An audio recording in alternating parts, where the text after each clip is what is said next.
मैं प्रदीप अम्बेडकरी, प्रेसिडेंट अम्बेडकर सेना मूल निवासी। हमारे साथ गिन्नी आज़ादी जन जागृति मंच से पवन लोनी जी, बीम आर्मी से, सिविल सोसाइटी से हमारे साथी सुशील जी और भी सारे शहर के लोग। आज हम एक बहुत ही सेंसिटिव मुद्दे पर जो है वो बात करने वाले हैं। बहुत ही एक शर्मनाक घटना जो है कठुआ में घटी है और उस घटना के बाद उसकी तरफ से धमकियां जो आ रही हैं वो आज आपके सामने मीडिया के माध्यम से लोगों तक पहुंचाना चाहते हैं। जे हमारे साथी है एक कठुआ के, इनकी बेटी जो नाबालिग बेटी है, सिर्फ 14 साल की बेटी है, उसके साथ कठुआ में गैंग रेप होता है। गैंग रेप होता है अक्टूबर महीने में।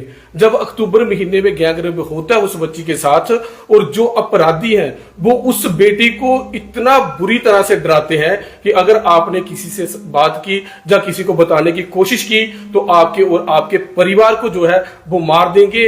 आप दलित हो लेकिन हम जो है उच्च जाति के लोग हैं, हम आपको कभी भी छोड़ेंगे नहीं। और उस बेचारी ने उस डर से जो है सहमे हुए अपने परिवार को नहीं बताया, और 10-15 दिन जब वो स्कूल नहीं जाती है उसके बाद पेरेंट्स जब बेटी को कहते हैं कि आप स्कूल क्यों नहीं जा रही, तो जब उसके मतलब लिमिट खत्म होती है, क्योंकि वो कितने बहाने लगा सकती है रोज बीमारी के, जब स्कूल जाती है और वो जो अपराधी है फिर आकर स्कूल में जो उसको परेशान करते हैं, और उसको परेशान कर कर उसकी जो उन्होंने एक जब इन्होंने तीनों लड़कों ने उसके साथ बलात्कार किया है, गैंग रेप किया है, उसकी वीडियो बनाई है और वो वीडियो उसको दिखाते हैं और फिर उसको ब्लैकमेल कर रहे हैं कि हमारे साथ चलो नहीं तो जो है आपकी जो वीडियो वायरल कर देंगी। बेटी ने फिर से जो है स्कूल आना बंद कर दिया, और वो जब 1.5 महीना तक स्कूल नहीं आई तो उसको वो सोशल मीडिया के थ्रू व्हाट्सएप, इंस्टाग्राम पर, फेसबुक पर उसको मैसेज कर वीडियो भेज के तंग परेशान करने लगा। उसने जब हर जगह से ब्लॉक किया तो उसकी हिम्मत देखिए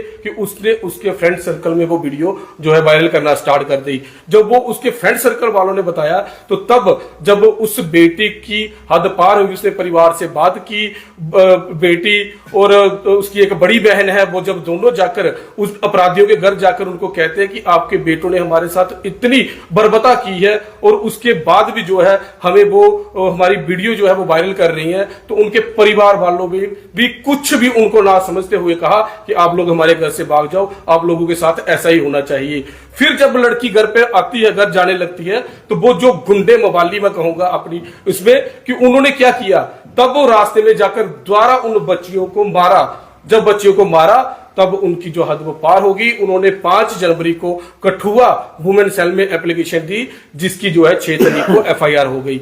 एफआईआर होने के बाद 7 तारीख को, 8 तारीख को जो है पुलिस को बताया जाता है कि एक अपराधी जो डिग्री कॉलेज के सामने उसका एक कैफे है, जगदीप नाम का लड़का है, वो वहां पर मौजूद है। एसएचओ मैडम को कहा गया, इन्होंने कहा, इनके भतीजे ने कहा कि मैडम वहां पर वो अपराधी है, आप उसको पकड़िए। और मैं पुलिस प्रशासन को भी कहना चाहता हूं कि आप अपराधियों के साथ मिले हुए हो क्या? जब आपको बताया जा रहा है कि वहां पर वो अपराधी है, तो प्रशासन का क्या कहना था, उस एसएचओ मैडम को क्या कहना था, जब तक हम इन्वेस्टिगेशन नहीं करेंगे हम उसको नहीं पकड़ेंगे। मतलब क्या है कि प्रशासन की कहीं ना कहीं कोई मिली वक्त है उनको भगाने के लिए। और हमें सूत्रों के हवाले से हमें ऐसे पता चला है कि वो जगदीप नाम का जो लड़का है वो दुबई भाग गया है। और प्रशासन जो 6 तारीख से एफआईआर हुई है, अभी तक पुलिस ने एक भी किसी को गिरफ्तार नहीं किया है। जहां पर अगर किसी के साथ 751 का भी होता है, कोई मारपीट होती है, तो उनके परिवार वालों को लाकर पूरा दिन थाने में रख देते हैं। लेकिन इस केस में जब मैंने खुद प्रशासन से बात की, अपने साथियों को साथ लेकर, और प्रशासन को कहा कि उनके परिवार वालों को बुलाओ, जब आप उनको कहोगे कि आपके परिवार वाले जहां पर है तभी वो लड़के जो है आपके हाथ में आएंगे, अन्यथा नहीं आएंगे। तो वो प्रशासन कहता है कि हम परिवार वालों को नहीं ला सकते, लेकिन किसी नॉर्मल लड़ाई में परिवार वालों को ला सकते हैं। जे जा तो प्रशासन किसी के दबाव में जे कार्रवाई कर रहा है, कार्रवाई नहीं कर रहा है, जहां उनको मैं साफ तौर पर कहना चाहता हूं कि कोई मोटा माल उनको मिल गया है, पैसा मिल गया, जिसके कारण वो कार्रवाई नहीं कर रहे। लेकिन अंबेडकर सेना मूल निवासी से इन्होंने जो संपर्क किया है, मैंने सभी संगठनों को साथ लेकर और आपके माध्यम से मैं कठुआ में जितने भी पॉलिटिकल लोग हैं, दलित, चाहे वो किसी भी जाति से है, जहां मैं मतलब जाति पाति से ऊपर, क्योंकि जो बेटी है, बेटी हर एक की साझी होती है, उसमें कोई जात पात नहीं होनी चाहिए। लेकिन जिन्होंने ये क्राइम किया है उनकी मानसिकता है कि हम उच्च जाति के हैं। लेकिन मैं कहूंगा कि इस बेटी के मामले में कोई भी ये ना समझे कि ये दलित है, हर किसी को आगे सामने आना चाहिए और आपके माध्यम से हम प्रशासन को चेतावनी देना चाहते हैं, क्योंकि 2 बार हम पहले टाइम प्रशासन को दे चुके हैं कि किसी को गिरफ्तार करो, उन्होंने नहीं किया है। कल जो है हम सड़कों पर होंगे और लोगों से भी अपील करते हैं कि ज्यादा से ज्यादा लोग जो है वो जहां पर आए। कोई भी जथेबंदी है, चाहे कोई गुरु रविदास सभा बनी हुई है, महाशा सदर सभा बनी हुई है, गुरुद्वारा प्रबंधक कमेटी है, कोई कबीर साहब के नाम पर है, कितनी भी जथेबंदी है, मैं सबसे अपील करता हूं कि इसको अपनी बेटी समझते हुए, इस दुख को समझते हुए आप ज्यादा से ज्यादा लोग है जो सड़कों पर आओ और परिवार को इंसाफ दिलाओ। क्योंकि अगर ऐसी जो मानसिकता रही तो ये दिन दूर नहीं है, जैसे यूपी बिहार में होता है वही चीजें जहां पर होना स्टार्ट हो जाएंगी। और सबसे बड़े मैं आपको बात बताना चाहता हूं, प्रशासन को इस चीज का पता चला कि जब जो अपराधी है वो उच्च जाति के जो है वो, मैं आपको मीडिया के माध्यम से सीधा ही कहना चाहता हूं, वो राजपूत कम्युनिटी से है और राजपूत कम्युनिटी की उस गांव में एक मीटिंग होती है और उस मीटिंग में वो कहते हैं कि हम किसी को भी अपने जो हमारे लड़के हैं उनको हम अरेस्ट नहीं होने देंगे। और ये चीज प्रशासन ने हमें खुद बताई है कि हमें पता है कि उनकी मीटिंग हुई है, लेकिन प्रशासन मूक दक्षक बनकर जो बैठा हुआ है, इसको अंबेडकर सेना मूल निवासी और हमारे जितने भी सहयोगी संगठन है इसको बर्दाश्त नहीं करेंगे। जब तक लड़की को इंसाफ नहीं मिलेगा हम लोग जो है सड़कों पर रहेंगे। प्रदीप भाई, एफआईआर दर्ज हो चुकी है? जी बिल्कुल, एफआईआर जो है दर्ज हो चुकी है। एफआईआर 6 तारीख को दर्ज हुई है और 7 तारीख को हम बता रहे हैं, जो उनके पेरेंट्स है जो बता रहे हैं कि वहां पर जो अपराधी है वो है, लेकिन उसको पुलिस नहीं अरेस्ट कर रही है, कहते हैं इन्वेस्टिगेशन के बाद करेंगे। 3 आरोपी हैं इसमें, एक के लिए आप कह रहे हैं कि दुबई भाग गया, इसकी जानकारी आपको कैसे मिली और आप किस आधार पर कह रहे हैं कि वो भाग? देखिए, जो उनके फ्रेंड सर्कल में लोग हैं, जैसे ये बात पूरे कठुआ में फैल चुकी है, तो हमने भी अपने सोर्सेस है जो लगाए कि कहां कहां जो लड़के हैं, हम भी अपने तौर से जो है रैकिंग करना स्टार्ट कर रहे हैं कि कहां पर अगर प्रशासन कुछ नहीं करेगा तो हम भी हाथ धरे नहीं बैठेंगे, अगर हमारे हाथ लगता है तो हम भी उनको छोड़ेंगे नहीं, क्योंकि हमारी बहन बेटी से जो गलत हुआ है हम इसको बर्दाश्त नहीं करेंगे। जब हम उसको देखने के लिए रैकी करने के लिए कर रहे हैं तो हमें पता चला है सूत्रों से कि वो जो जगदीप नाम का लड़का है वो बाहर भाग चुका है और दूसरे भी वो भागने की फिराक में है, लेकिन प्रशासन कोई कार्रवाई नहीं कर रहा। मेन आदमी कौन है जिसने उसका वीडियो शूट किया और जिसने इस सारे घटनाक्रम को अंजाम देने में? तीनों मेन है। आप पिता हैं लड़के, कैसे हुआ ये सारी घटना हुई?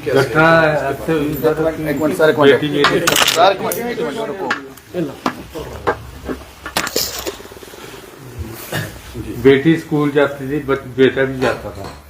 एक दिन बेटा हो गया बीमार, वो केली थी, वो उन्होंने केली को उठाया और गाड़ी में डाला। 3 बंदे इन्होंने तीनों ने वो ले गए। जहां उन्होंने उसको ले गए, तीनों ने रेप किया, उसके बाद उसको डराया धमकाया कि अगर आपने अपने घर बोला, किसी को भी बोला तो हम तेरे भाई को भी काट देंगे, तेरे को भी, तेरा बाप भी रात को आता है, हम उसको भी मार देंगे, तेरी माँ को भी। हम ऊंची जाति के लोग हैं, हम बख्शेंगे नहीं आपको। बेटी डरती रही, स्कूल नहीं जाती थी। पूछा, माँ ने पूछा, उन्होंने पूछा क्या बात है, कोई वो नहीं। फिर बाद में इन्होंने ब्लैकमेल करना स्टार्ट कर दिया, उसकी वीडियो बनाई थी कि अगर तू हमारे साथ मिल तो नहीं तो हम तेरी वीडियो जो भी ब्लैक वो कर देंगे, वायरल कर देंगे। फिर वीडियो भी उन्होंने भेज दी, वो मेरी लड़की के पास ही पहुंची, बड़ी लड़की के पास। हम तो सर इतने पढ़े लिखे नहीं है। जब लड़की के पास पहुंची, लड़की उसको लेके गई, मेरी छोटी लड़की को लेके उनके घर गई, दोनों के माँ बाप को बुलाया। एक का बाप नहीं है, एक का उसकी माँ थी, उनको बुलाया कि ऐसे ऐसे बात है, आपके बच्चों ने ऐसे काम किया, मतलब इनको कुछ समझाओ। वो भी बोलते जाओ जाओ, आप कहाँ से आ गए हो, क्या कोई बात नहीं हो की उन्होंने। फिर वो आगे, जब रास्ते में वो लड़कों ने और भी लड़के इकट्ठे किए, 5-7 लड़के, फिर भी लड़कियों को उधर थप्पड़ मारे। फिर मैं तो सर बात था, फिर लड़कियों ने सुबह जाके वुमेन सेल में पर्चा दे दिया केस कर दिया। केस करने के बाद भी सर फिर वो घूमते रहे ऐसे ऐसे, सब उनको जगह भी बताई, सब कुछ बताया, लेकिन पुलिस ने कोई कार्रवाई नहीं की, किसी को नहीं उठाया। जब आप पुलिस को ये कहते रहे तो पुलिस का क्या कहना था, पुलिस क्या कहती थी? आप चुप रहो, मेरी बेटी को बड़ी को बोलते रहे, आप हमें पहले इंक्वायरी पूरी करनी है, फिर बाद में हम करेंगे, उठाएंगे, ये बोला मेरी बेटी। तो कितनी देर तक ये सब चला? पुलिस ये करती रही आपके साथ कि वेट करें?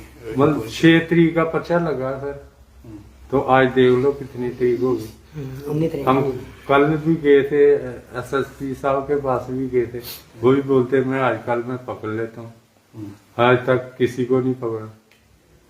हमें भी डर है सर, मैं भी अंधेरे में जाता हूँ, वो करता हूँ कि मेरे को कोई बार करेगा, चाहे मेरे बच्चे भी घर पे अकेले हैं, उनको कोई बार करेगा, क्योंकि उन्होंने हमारी को इतनी धमकी दी कि ये जो जगह है अभी राजपूत की, हम उसको बोल के आपकी जगह छीन लेंगे। मैंने कहा कोई बात नहीं, आप अपनी जगह ले लो, हम कोई नहीं मतलब करेंगे, हमें घर का दे दो जो देना, तो हम जहाँ से चले गए। आज आप पत्रकार वार्ता कर रहे हैं। हाँ जी। तो पुलिस की ओर से लास्ट एसएसपी को जब मिले थे उन्होंने क्या कहा था आपसे? उन्होंने बोला सर मैं सर वो मेरे बेटे समझो, इनके हाथ ही बात मैंने सब छोड़ी, मैं तो इतना पढ़ा लिखा नहीं हूँ, हमें सर इंसाफ चाहिए, मेरी बेटी के साथ हुआ किसी और बेटी हम तो खत्म हो गए सर, मेरे बच्चे 14 साल का, अभी मैंने क्या क्या काम सोचे थे इसको पढ़ाने के, उसको क्या उठाऊंगा, बर्बाद हो गया।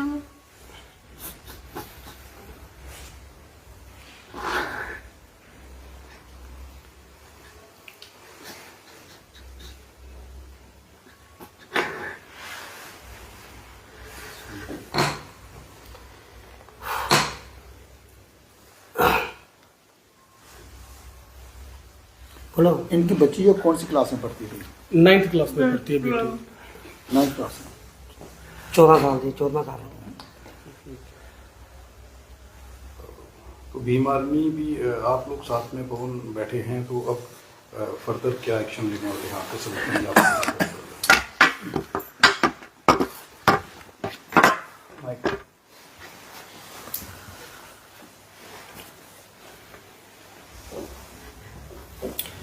जय भीम, जय भारत, जय संविधान, जय विज्ञान, जय बहुजन समाज। आज यहाँ पे एक लाचार बेबस बेटी का बाप गुहार कर रहा है कठुआ प्रशासन से कि इंसाफ मिले। मैं पवन कुमार लोनी, प्रदेश अध्यक्ष भीम आर्मी भारतीय एकता मिशन जम्मू एंड कश्मीर, पिछले लंबे समय से जब से इनकी बेटी के साथ ऐसा दुष्कर्म हुआ है, घटना घटी है, तब से ये पुलिस प्रशासन के चक्कर लगा रहे हैं और अपना दुख बयां कर रहे हैं, भटक रहे हैं हर किसी के पास, एसएचओ के पास, डीएसपी के पास, अभी हाल ही में एसएसपी साहब के साथ भी मिले हैं। सारे दरवाजे इन्होंने खटखटा लिए, कहीं पे इंसाफ नहीं मिला। आज ये हमारे संगठन के पास पहुंचे हैं तो हम आश्वासन देते हैं कि जब तक हमारी बहन, हमारी बेटी को इंसाफ नहीं मिल जाता, तब तक हम आराम से ना खुद बैठेंगे ना प्रशासन को बैठने देंगे। क्योंकि मैं खुद 2 बेटी का बाप हूँ और मैं एक बाप का जो दर्द है वो मैं समझता हूँ। एक बाप जो है, मैं खुद बाबुक हो चुका हूँ और मेरे जो रोंगटे हैं वो खुद खड़े हुए हैं कि आखिर ये हमारे कठुआ में क्या हो रहा है, कहाँ सोया हुआ है हमारा प्रशासन, क्या हम किस दिशा में लेके जा रहे हैं अपने कठुआ को, क्या ये हमारा आने वाला जो भविष्य है, क्या इस जो घड़ी का आप लोग इंतजार कर रहे हो कि इससे बड़ा बढ़कर कुछ होना चाहिए, जहां हो रहा है उसका प्रयास किया जा रहा है। लानत है, धिक्कार है। कितना बेबस और कितना लाचार एक बाप जो है गिड़गिड़ा रहे आपके दरवाजे पे, तो आप एक इंसाफ नहीं कर सकते? क्यों हम बड़े बड़े पदों पे, क्यों हम संवैधानिक पद पे बैठे हुए हैं, अगर हम एक बच्ची को इंसाफ नहीं दे सकते तो हमारा जहां पे है क्या, हम क्यों बैठे हैं यहां पे? मेरा एक सवाल है मेरा कि देश को हम किस ओर लेके जा रहे हैं, जिस देश में हमारी बहन बेटियां सुरक्षित नहीं है। ये कठुआ, मुझे शर्म आ रही है कि मैं इस डिस्ट्रिक्ट का वासी हूं, क्योंकि यहां पे इंसाफ नाम की कोई चीज ही नहीं है। क्या ये इंसाफ नहीं हो सकता, या ये लोग इंसाफ नहीं कर सकते? जब से ये गुहार कर रहे हैं, जैसे ये कह रहे हैं कि आप शांत रहो, शांत रहो, शांत की आड़ में लोगों को छिपा दिया, हथियारों को, अपराधियों को छिपा दिया। आखिर कब तक एक बाप ऐसे रोता रहेगा? जब से घटना घटित है, पूरा परिवार आप देख सकते हैं कि रो रहा है, चिल्ला रहा है, कि गुहार कर रहा है कि इंसाफ दो। कहां जाएगा? सारे दरवाजे खटखटाने के बाद आपके पास पहुंचा है।